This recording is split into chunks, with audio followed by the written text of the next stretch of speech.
নমস্কার বন্ধুরা, পূর্ণিমার টুকিটাকিতে আপনাদের স্বাগত জানাই। এবছর কলকাতায় গরমের তাপমাত্রা প্রায় 42-43 ডিগ্রি ছাড়িয়ে গেছে। আর ডাক্তাররা বলছেন যে এই গরমে বেশি বেশি জল খেতে, শরবত খেতে।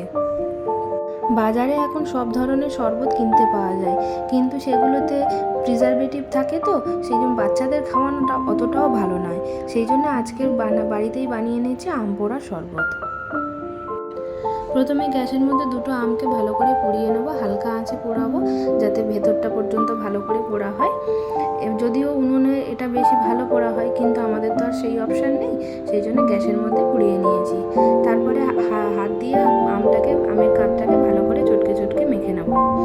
চাইলে এখানে মিক্সিতে পেস্ট করা যেতে পারে, কিন্তু একটু গোটা গোটা থাকলে ভালোই লাগে খেতে। এবার সমস্ত মশলাগুলো দিয়ে দেবো। 1 চামচ চিনি, 1/2 চামচ গোলমরিচ গুঁড়ো, 1/2 চামচ চাট মশলা, 1/2 চামচ বিট নুন আর 1/2 চামচ এমনি নুন দিয়ে ওপর থেকে কয়েকটা বরফের টুকরো দিয়ে ভালো করে মিক্স করে নেব।